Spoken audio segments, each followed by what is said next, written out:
Buongiorno, buongiorno a tutti, anzi in Friuli si dice in Tambundi. Carissimo amico camionista che non c'è più, mi ha insegnato questo saluto che tanto apprezzavo, perché iniziare la giornata dicendo, e intanto prima di parlare ci diciamo buongiorno, è comunque molto elegante, ma non solo.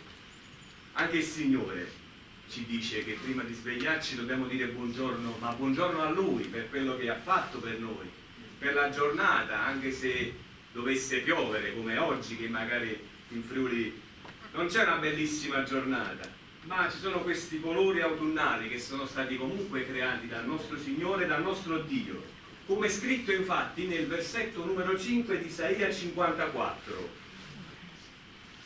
poiché il tuo creatore è il tuo sposo, il suo nome è il Signore degli eserciti, il tuo Redentore è il Santo di Israele, che sarà chiamato Dio di tutta la terra. Amen. Vedete, è il tuo creatore, quindi ha creato tutto quello che ci circonda, così anche queste stagioni, ha creato noi, ha creato la vita, quindi ha creato anche la salvezza.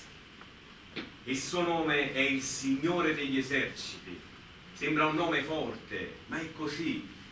Il Signore è il Signore di ogni cosa, è il tuo Redentore, colui che ti ha redento, colui che ti ha salvato, è il Santo di Israele e sarà chiamato Dio, ma Dio di tutta la terra, non soltanto di questa comunità, non soltanto delle comunità che si stanno adesso riunendo e collegandosi anche online. Alleluia, vogliamo dire al Signore, alleluia per ciò che fai. Amen.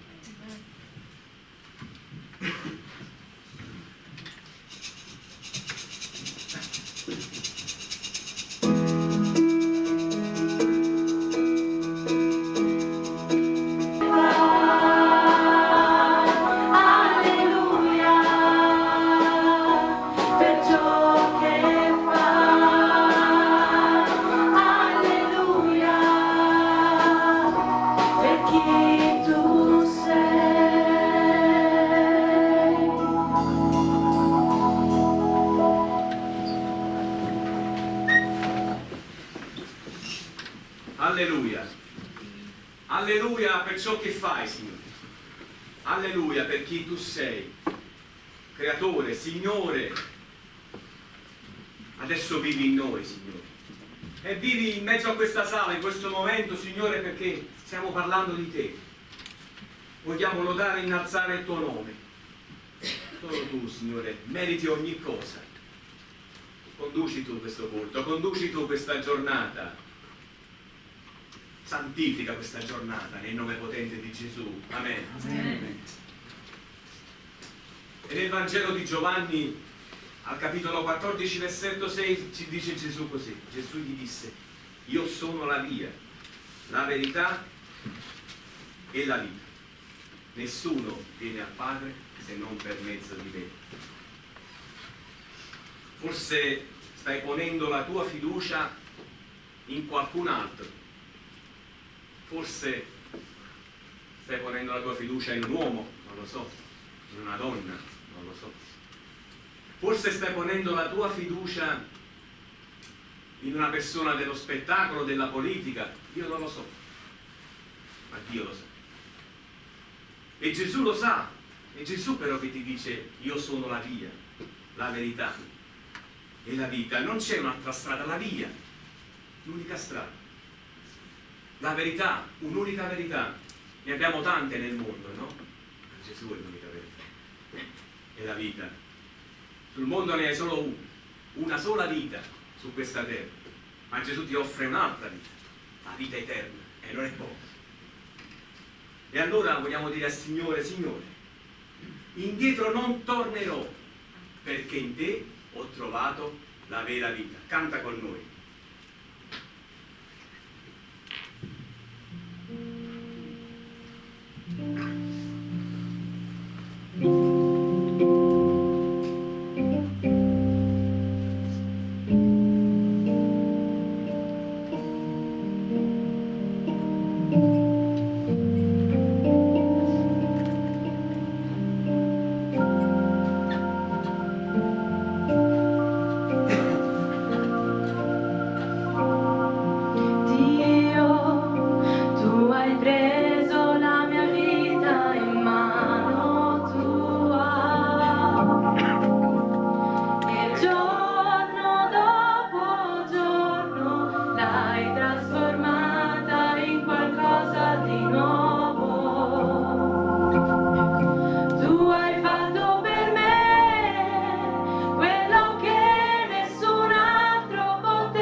sola vera ragione per cui canto adesso è perché tu hai dato il tuo suo figlio per me.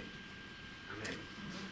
Dal Salmo 73 al versetto 25 c'è scritto così: chi ho io in cielo fuori di te, e sulla terra non desidero che te. Se sei consapevole che oltre Dio, oltre il Signore Gesù, non c'è nessun altro all'infuori del Signore, allora dovresti anche tu possedere questo desiderio. Hai questo desiderio di lodare il Signore, hai desiderio di adorare il Signore, hai desiderio di parlare ogni giorno di Lui, hai desiderio di vivere per Lui, hai tutte queste cose. E allora chiniamo il capo e preghiamo tutti, esprimiamo il nostro desiderio per il Signore.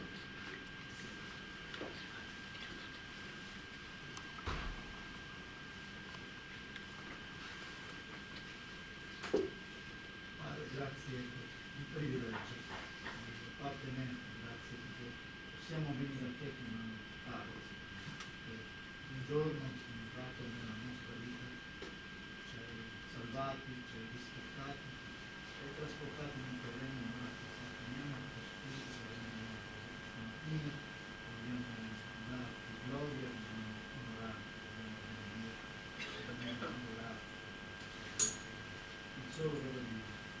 L'unica via, la verità e la vita. E a te questa mattina vogliamo offrire tutto l'amore, tutto ciò che abbiamo nel cuore questa mattina. Sono pensieri di gioia, pensieri di pace che tu hai messo in questo solo, che vogliamo esprimere oggi tutta la nostra riconoscenza, tutta la nostra gratitudine per ciò che hai fatto. Continua l'opera tua, Signore, nelle nostre vite. Continua a trasformarci, Dio, Signore, essere trasformati un giorno dalla grazia tua, Signore. Perciò vi benediciamo e ti adoriamo ancora, nel nome di Gesù. Amen. Amen.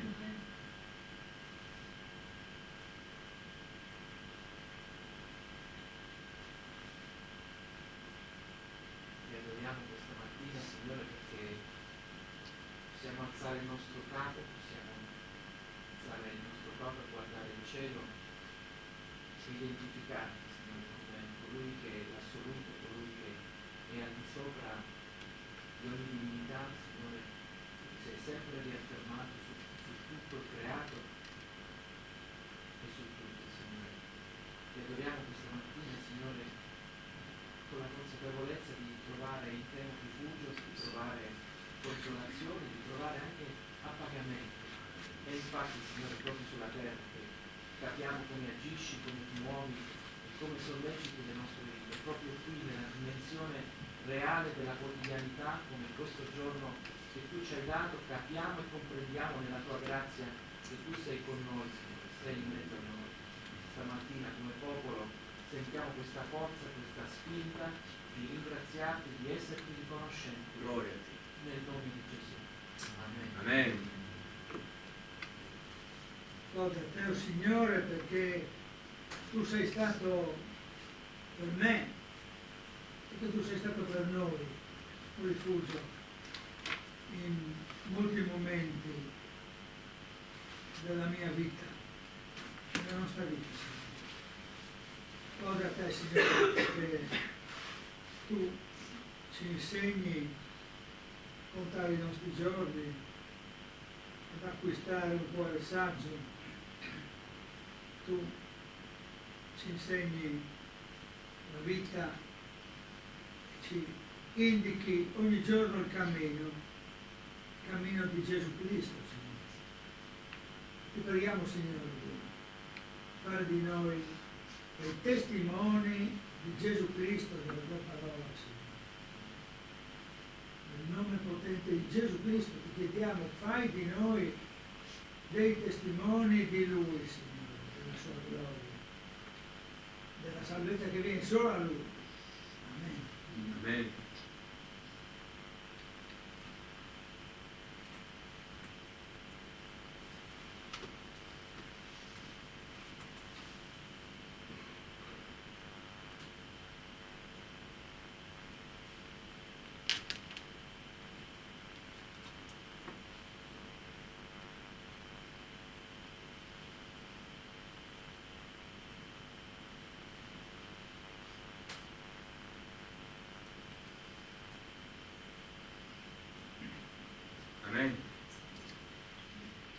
desidero adorarti, desidero lodare te. Amen.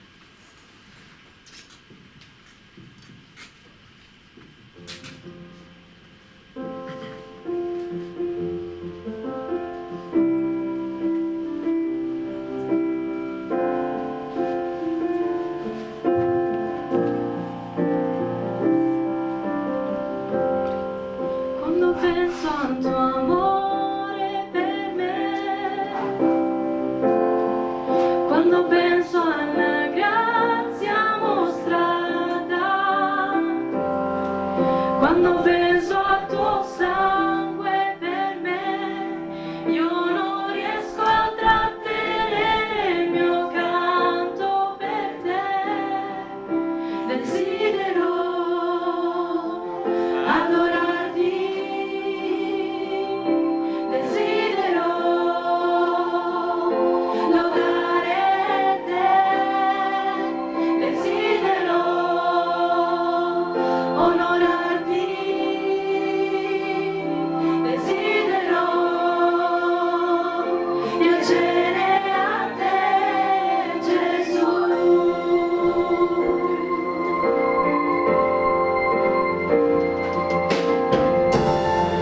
Quando penso al tuo amore per me, quando penso alla grazia mostrata, quando penso al tuo sangue per me, io non riesco a trattenere il mio canto per te. Desidero adorarti, desidero lodare te, desidero onorarti, desidero piacere a te, Gesù.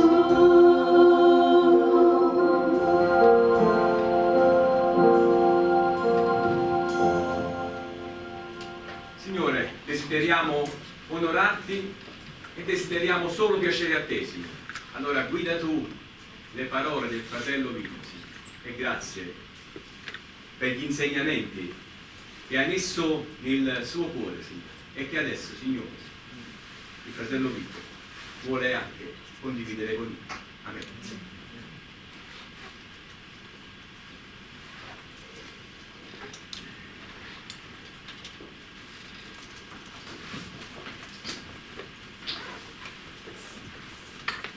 Bene, buona giornata anche da parte mia e preghiamo insieme. Sì, Signore, desidero onorarti e desidero piacere a te, ma desidero soprattutto condividere quello che tu mi hai fatto capire anche in questi giorni attraverso la tua divina parola, Signore, perché attraverso quello che sento fuori dalla tua divina parola nel mondo io sono disorientato, Signore, ma la tua parola orienta, la tua parola dice veramente l'ultima parola, la tua parola è quella cosa che noi dobbiamo amare sempre. Aiutaci, Signore, a essere tutti testimoni, soprattutto all'interno delle nostre comunità cristiane, che la tua parola è l'ultima. Il mondo è disorientante per quel che pensa, per quel che ritiene. Ma tu no, Signore. Tu sei la via, la verità e la vita. Amen. Loda a te per questo, Signore. Amen.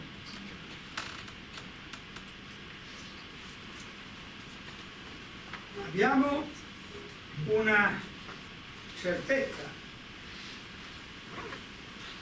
Il Signore è un rifugio sicuro. I monti da Lui creati, la terra e l'universo proclamano la sua eternità. Per noi umani la polvere, un tempo breve, un vento, un fiume, un soffio, un frammento di universo, uno scorrere di vanità, la forza travolgente di Dio, la sua ira, il suo sdegno sono un monito. E allora insegnaci, Signore, insegnaci a contare i giorni della nostra relatività nella contemplazione del tuo assoluto. Potrebbe essere questa la premessa e anche la sintesi di quello che possiamo scoprire nella sua parola e in alcune riflessioni che oggi faremo. Il Signore è un rifugio, è padrone del tempo. Misurarsi con la forza e lo sdegno di Dio per ritrovare il timore. Quello che sostanzialmente potrebbe essere sintetizzato dal Salmo 90 che vado a proporvi. Signore, tu sei stato per noi un rifugio di età in età, prima che i monti fossero nati e che tu avessi formato la terra e l'universo. Anzi, da eternità in eternità tu sei Dio. Tu fai ritornare i mortali in polvere, dicendo: ritornate, figli degli uomini, perché 1000 anni sono ai tuoi occhi come il giorno di ieri che è passato, come il turno di guardia di notte. Tu li porti via come in una piena, sono come un sogno, sono come l'erba che verdeggia la mattina. La mattina essa fiorisce e verdeggia, la sera è falciata e ineridisce, perché siamo consumati per la tua ira e siamo atterriti per il tuo sdegno. Tu metti le nostre colpe davanti a te e i nostri peccati nascosti alla luce del tuo volto. Tutti i nostri giorni svaniscono per la tua ira, finiscono i nostri anni come un soffio. I giorni dei nostri anni arrivano a 70 anni o, per i più forti, a 80 anni, e quel che ne fa l'orgoglio non è che travaglio e vanità, perché passa presto e noi ce ne vogliamo via. Chi conosce la forza della tua ira, il tuo sdegno con il timore che ti è dovuto? Insegnaci dunque a contar bene i nostri giorni per acquistare un cuore saggio. Ci soffermiamo a questo passaggio della parola e del Salmo 90. Signore dunque è un rifugio ed è padrone del tempo. La prima idea è che il Signore è il rifugio, e questo è un concetto di Mosè, perché questo testo che abbiamo letto è un testo di Mosè. Lo dice perché pensa a quello che accadde in Egitto, indubbiamente sì, ma va molto oltre ogni tempo storico. Prima di tutto, prima di ogni istante della vita creata da Lui, devi fare i conti con la fine dei tuoi giorni, dice anche questo testo, e ci rimanda a Genesi, capitolo 3, versetto 19, quando il Signore proclama la sua condanna nei confronti del peccatore Adamo. Mangerai il pane con il sudore del tuo volto finché tu non morrai. Finché tu non ritorni nella terra da cui fosti tratto, perché sei polvere e in polvere tornerai. La condanna del peccato è l'elemento di giudizio definitivo, la sintesi più propria di ogni messaggio biblico. L'uomo peccatore è visto da Dio come separato da Lui. Infatti questo peccato che avvolge l'uomo, che lo rende refrattario all'invito di redenzione, è quello che noi vediamo nella nostra cultura dominante di ogni giorno. fino a quando l'uomo peccatore non riconosce il suo stato, non può cogliere il suo amorevole rifugio, l'amorevole rifugio di Lui, del Signore. La certezza che il peccato è condannato da Dio dovrebbe accompagnare l'uomo tratto dalla terra, soggetto alla legge del tempo che passa veloce. Ora, io penso a questi nostri ragazzi che abbiamo visto crescere, abbiamo visto nascere, abbiamo visto molte volte le loro mamme attenderli, come passa veloce il tempo. Anche coloro che sono i figli delle persone che non ci accompagnano più perché hanno fatto altre scelte, li abbiamo visti nascere, li abbiamo visti crescere.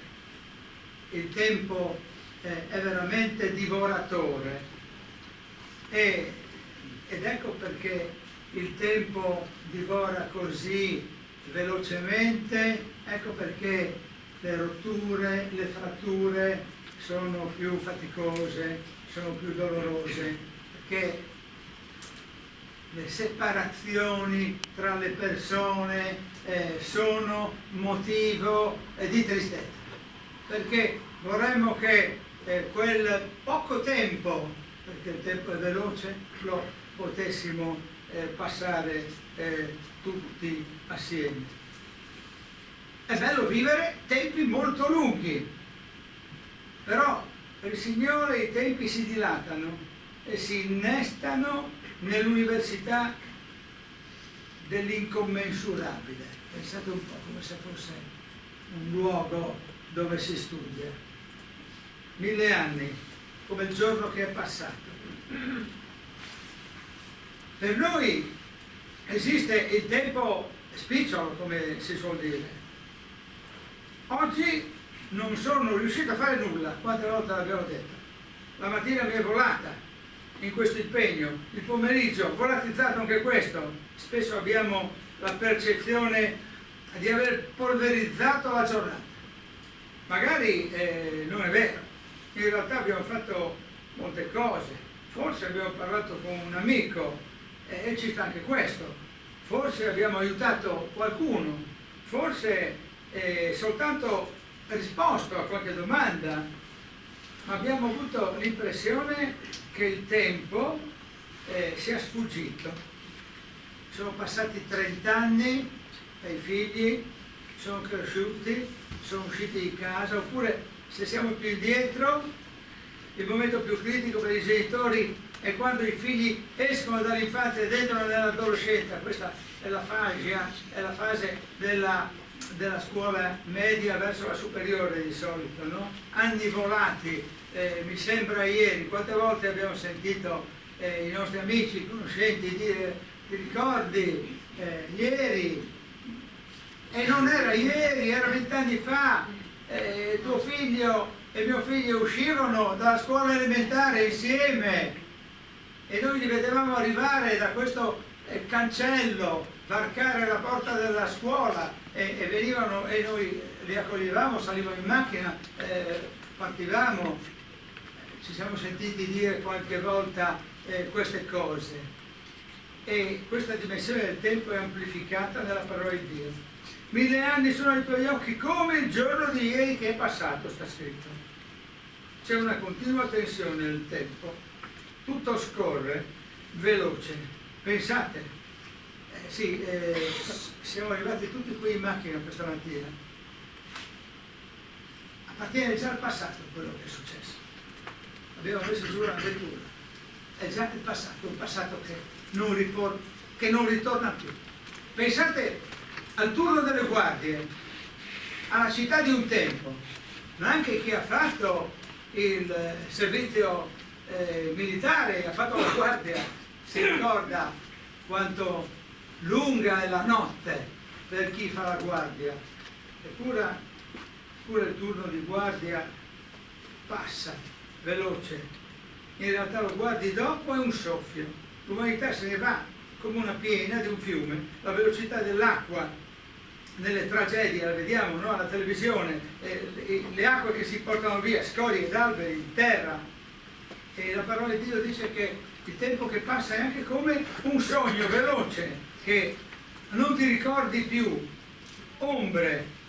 C'è un poeta italiano che dice che i sogni della notte sono immagini del dì false e corrotte. C'è questo senso della fuggevolezza, dell'impalpabilità del tempo che passa. I mortali sono come l'erba, dice la parola, che verdeggia la mattina, la sera è falciata. E allora ci accorgiamo che tutto corre veloce verso un fine, o di più, verso la fine. Il nostro corpo risente dell'acqua e del vento, del tempo che scorre inesorabile e travolgente, e tutto va verso la fine, verso un passo ultimo e ineludibile, un percorso a senso unico, senza diritto di recessione, né possibilità di retromarcia, né inversione.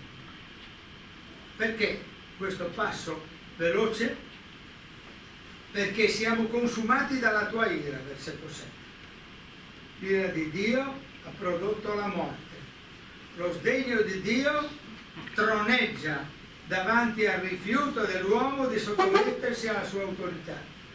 L'ordine disatteso nel giardino è l'origine dell'ira e dello sdegno di Dio.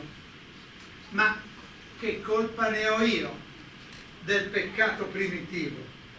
Io non c'ero, è stato lui Adamo. No, è stata lei la donna che tu mi hai messo accanto. No, è stato lui il serpente. Lo scarico delle responsabilità.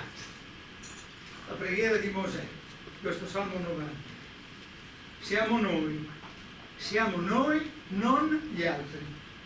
Tu metti le nostre colpe davanti a te, i nostri peccati nascosti. Io non vedo il tuo peccato nascosto. Pensate che la parola dice: aiutami Signore a rivelare a me stesso il mio peccato. Qualche volta non lo vedo neanche io.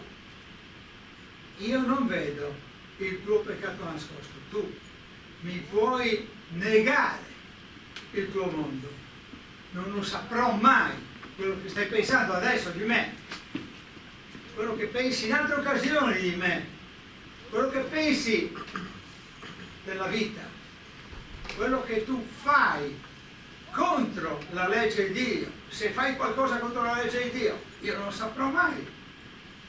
Ma il Signore mette davanti a sé i tuoi, i miei peccati, come io ho queste carte davanti a me, e legge tutto. Il Signore lo comprende bene. Mosè vede la responsabilità del noi e non degli altri. Ecco perché i nostri giorni svaniscono, ecco la sua ira, altro che, è colpa sua. Ecco i nostri giorni, un soffio. Oggi l'aspettativa di vita è cresciuta, ma ancora oggi possiamo guardare in faccia la realtà. I 70 e gli 80 anni sono un traguardo ragguardevole e non tutti lo raggiungono. Eppure l'uomo è orgoglioso e conta i suoi successi. E dice: negli anni io ho fatto questo, sono stato bravo, ho un bilancio importante. È facile inorgoglirsi. Sapete, io penso che sia facile inorgoglirsi soprattutto in due settori, in due mondi.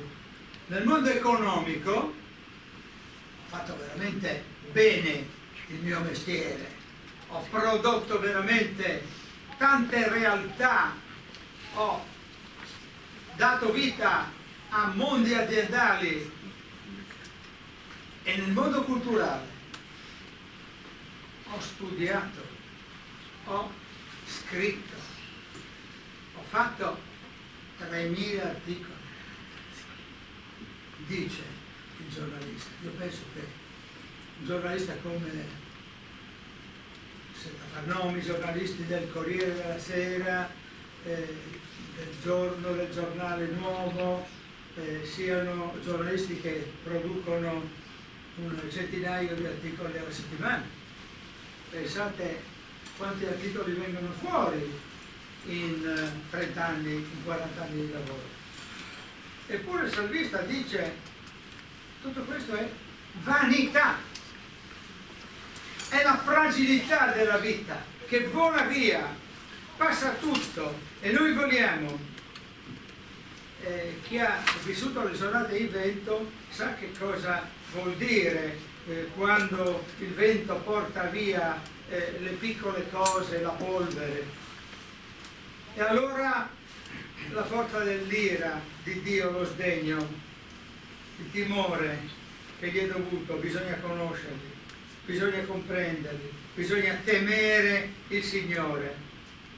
La forza, il Signore riserva la sua ira a coloro che non riconoscono che Lui è un rifugio di età in età, che Lui ha formato i monti, la terra e l'universo.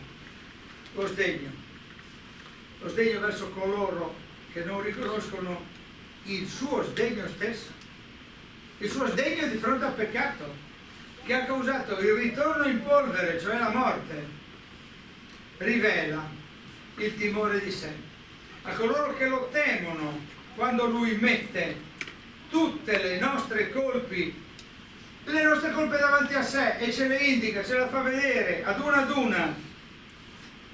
Ecco dunque un buon antidoto al tempo che scorre veloce e inesorabile.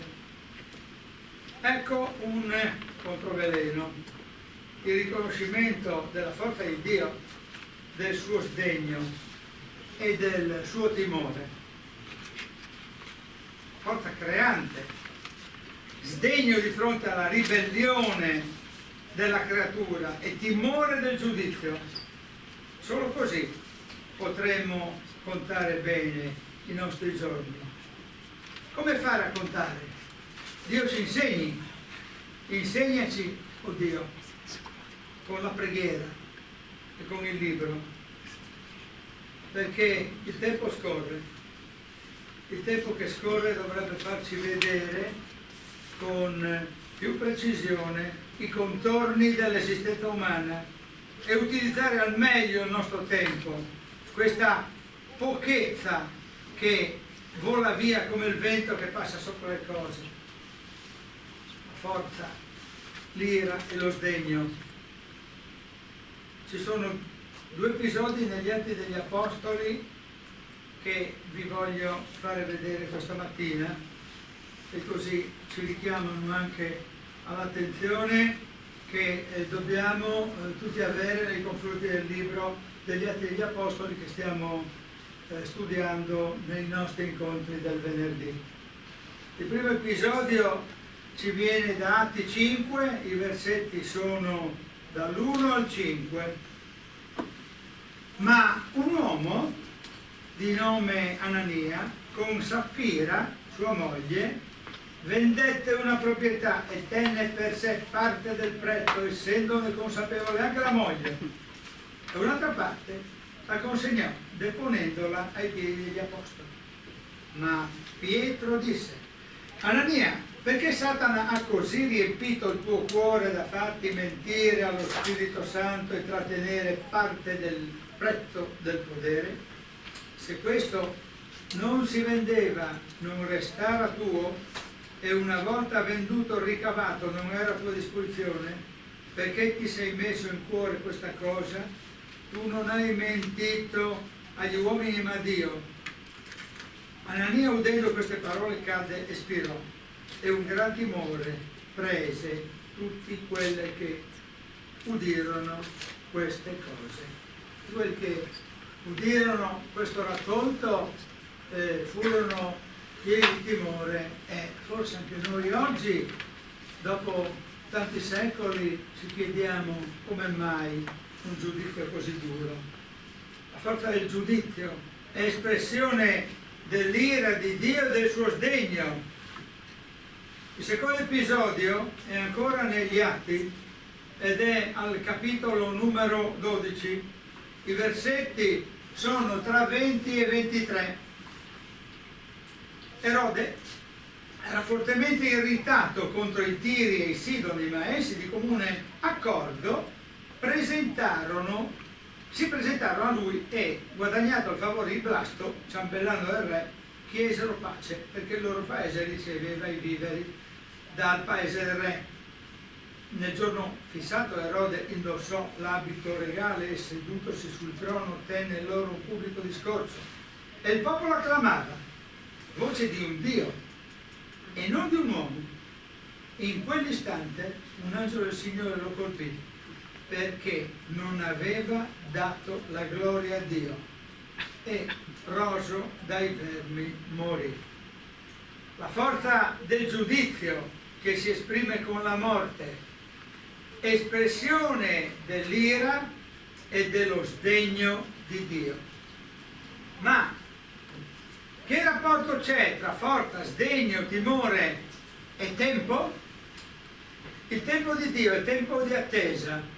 Sta scritto che Dio è lento a dire, ma la sua forza, il suo sdegno e la sua ira debbono indurre al timore di Lui.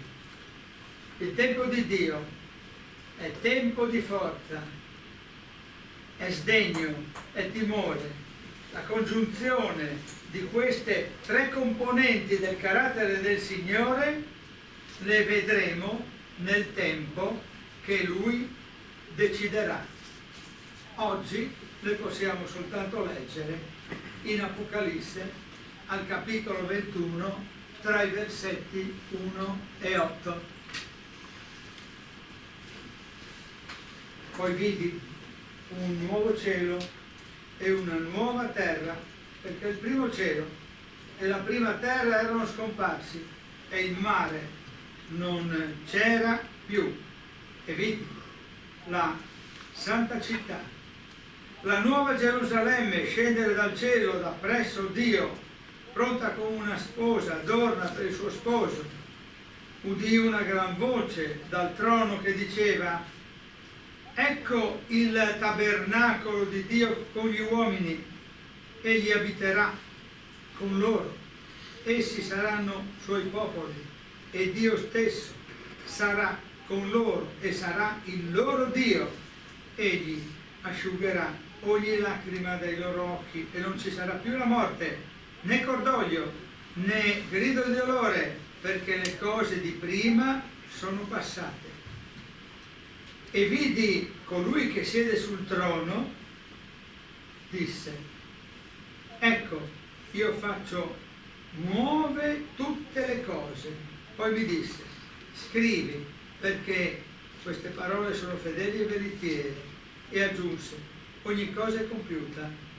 Io sono l'alfa e l'omega, il principio e la fine. A chi ha sete io darò gratuitamente della fonte dell'acqua della vita. Chi vince erediterà queste cose, io gli sarò Dio ed egli mi sarà figlio. Ma per gli codardi, per gli increduli, gli abominevoli, gli omicidi, i fornicatori, gli stregoni, gli idolatri e tutti i bugiardi, la loro parte sarà nello stagno ardente di fuoco e di zolfo, che è la morte seconda. Il tempo di fare le cose nuove è maturato, come abbiamo sentito in questa lettura. Il senso del già attuato e non ancora si compie. Il nostro momento storico, quello che stiamo vivendo noi oggi, vive la tensione del già e il non ancora. C'è già il regno di Dio, ripristinato dal sacrificio di Cristo, morto in croce e risorto, ma siamo nel non ancora della pienezza dei tempi. E il nostro tempo è per questo che si chiama il tempo di grazia, tempo in cui possiamo accedere alla salvezza e possiamo dire a tutti coloro che ci ascoltano quando abbiamo l'opportunità di parlare, cercando sempre l'opportunità anche quando non è così facile, che il Signore ha dato suo figlio Gesù Cristo per i nostri peccati, e tutti noi siamo peccatori, abbiamo bisogno di un Salvatore, e questo Salvatore non può essere altro che Gesù Cristo. Abbiamo l'opportunità di dirlo in questi giorni anche attraverso queste piccole pubblicazioni che sono i calendari. Ho portato alcune scatole affinché qualcuno cominci già a mettersi in moto, perché ormai il mese di novembre è finito, e proprio perché c'è questa velocità del tempo di cui abbiamo parlato, vedete che c'è tutta una tendenza a anticipare, sembra quasi, parlando in certi ambiti, che il Natale sia già arrivato, che l'anno sia già finito, e quindi non siamo in anticipo se noi diamo questo piccolo calendario che è un tesoro di saggezza. E così come un piccolo tesoro di saggezza è quello che cercano di fare i Gedeoni a livello internazionale, dando queste piccole copie del Nuovo Testamento, e lo può fare ognuno di noi questo, non bisogna avere la tessera dei Gedeoni per donare una piccola copia del Nuovo Testamento, perché il tempo della salvezza è questo. E noi abbiamo ancora, non sappiamo quante occasioni, forse non tantissime, per dire alla gente: guarda che Gesù Cristo può essere il tuo Salvatore, può essere il tuo Salvatore, e ipoteticamente può essere solo se tu accetti il suo sacrificio, altrimenti sarà il tuo giudice, l'ira di Dio rimane su di te. Dobbiamo trovare l'incastro dei tempi, dei modi e dei luoghi per dire questo alle persone che vivono intorno a noi, anche quelle che non ci sono simpatiche, e tanto più a quelle che amiamo. Quindi questa tensione la dobbiamo sentire. Con Apocalisse, che abbiamo appena letto, siamo già al presente, in un confine con il futuro, ma il tutto nella pienezza del piano di Dio dell'avvenuto. Ogni cosa è compiuta.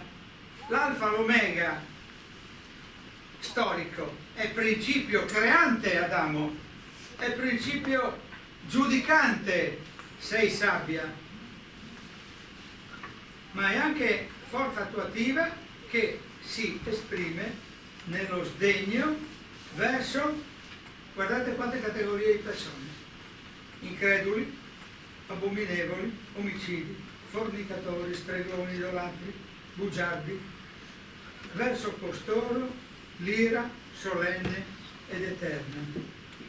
Ed è difficile parlare a costoro, e siamo in controtendenza.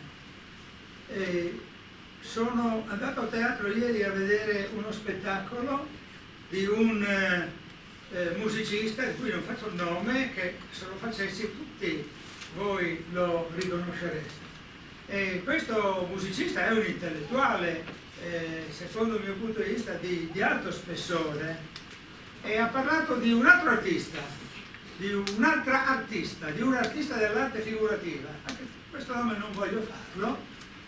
E parlando di questa altra artista ha sottolineato il valore dell'amore che questo artista ha saputo dare al mondo, perché ha amato molti uomini, e questo amare molti uomini vuol dire, secondo l'artista che parlava ieri sera, aver avuto una grande potenzialità d'amore e una grande libertà. È tutto il contrario di quello che ci insegna la scrittura. E io ho sentito come tutta la sala del teatro approvava, perché l'amore è amore. Del resto, qualcuno di coloro che erano all'interno probabilmente sapeva che Dio è amore. Non negano che Dio sia amore. E proprio siccome Dio è amore, allora facciamo un grande mucchio di sentimenti, di sessualità e tutto. Guardate come noi stiamo lavorando in controtendenza, ma stiamo lavorando, non stiamo giocando e non possiamo non dire queste cose quando ne abbiamo l'opportunità. Certamente le cose vanno fatte sempre con equilibrio. Sarebbe stato inopportuno che ieri tutto il teatro si fosse alzato una voce e avesse detto: ragazzi, guardate, voi tutti siete peccatori. Questo vuol dire anche screditare la parola di Dio e la sua dignità, ma nelle circostanze in cui possiamo farlo dobbiamo dire che gli increduli, gli abominevoli, gli omicidi, gli stregoni, i fornicatori, oggigiorno, anche sempre parlando della cultura della sessualità diffusa, la voglio chiamare così, c'è la convinzione che viene innestata nelle giovani coscienze dei giovanissimi anche che frequentano le nostre scuole, che la sessualità omosessuale sia assolutamente un valore da preservare, perché è espressione dell'amore e quindi non ci sia giudizio nei confronti di questi che esprimono il loro amore omosessuale, donne con donne, uomini con uomini. Naturalmente non siamo nell'ambito di leggi speciali, nessuno di coloro che pensa che l'omosessualità è fortemente condannata a Dio, vedi Sodoma, nessuno pensa che gli omosessuali debbano essere messi in carcere, o nessuno pensa che questi debbano essere emarginati nella vita sociale. Non si tratta di emarginare, non si tratta di mettere in carcere e certamente non nel campo di sterminio come ha fatto la, stavo per dire cultura, la sottocultura nazista. Non dobbiamo emarginare queste persone, non le dobbiamo mettere in carcere, ma non possiamo dire che va bene e non possiamo dire non dire tacere. Il problema è quello di sottolineare quello che dice la parola di Dio. La parola di Dio dice che gli increduli, gli abominevoli, gli omicidi, i fornicatori, gli stregoni, gli idolatri e anche i bugiardi, ci sono alcuni bugiardi che sono cronici, che mentono sempre, queste categorie di persone. L'idolatra è colui che ha messo al posto di Dio un altro Dio. Per costoro non c'è spazio e quindi il senso del bisogno del perdono dei peccati è una testimonianza che noi dobbiamo fare come sta scritto in tempo e fuori di tempo, perché verso costoro l'ira solenne ed eterna non tarderà. L'ira di Dio si stempera nel giudizio, il timore di Dio allora ci accompagni, disilludendoci da sconti di fine stagione, attesi da una benigna provvidenza pronta a resettare vizi e virtù per una festa conclusiva universale. Non sarà così. Il tempo che schiuderà all'umanità una nuova età, un presente assoluto, senza futuro, il Dio rifugio, creatore, formatore della terra, signore dello spazio e del tempo, ha portato via tutti i tempi in un fiume travolgente. Signore che mette ogni individuo di fronte alle sue responsabilità. Per il peccatore impenitente rimane soltanto la sua ira, lo sdegno di Dio. Nessun orgoglio reggerà di fronte alla dichiarazione della vanità di ogni umana cosa. Rimane solamente la sua misericordia per il pentito. Insegnaci, o Signore, a contare bene i nostri giorni. Sia questa la nostra preghiera. Vorrei rileggere questo salmo dal quale siamo partiti, questo Salmo 90, in questi suoi primi 12 versetti.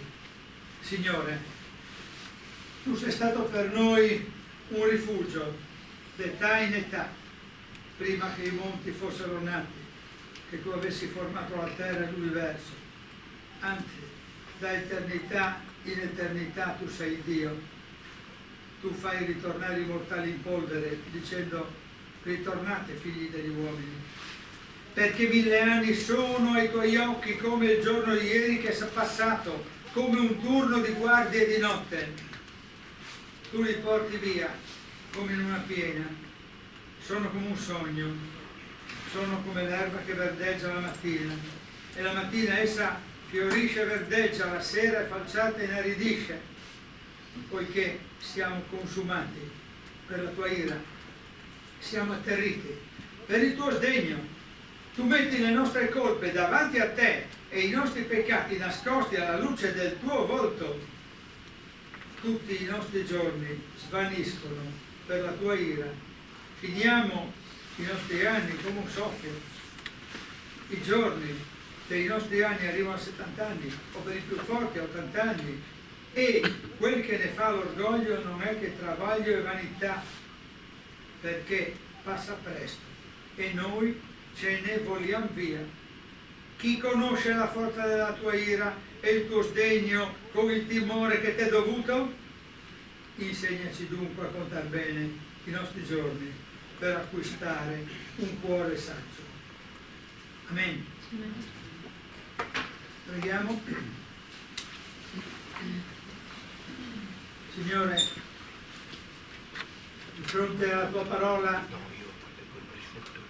ogni labbro non può che chiudersi. Di fronte alla tua parola si apre il nostro cuore, insegnaci, modellaci, come dice quel canto, trasformaci di più, perché è vero che noi abbiamo bisogno di te, ma è vero anche che tu ci indichi con chiarezza quali sono i nostri bisogni e come comportarci.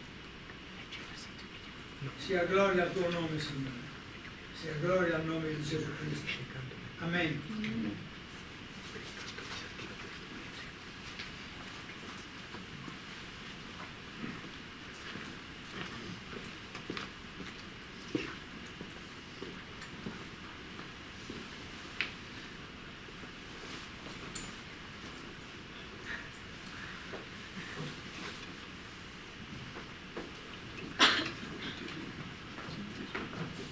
Grazie Vito per il messaggio di oggi. Prima Pietro, capitolo 1, versetto 8, dice così: benché non l'abbiate visto, voi lo amate credendo in Lui. Benché ora non lo vediate, voi esultate di gioia ineffabile e gloriosa. Canta con noi di gioia ineffabile, di gioia gloriosa.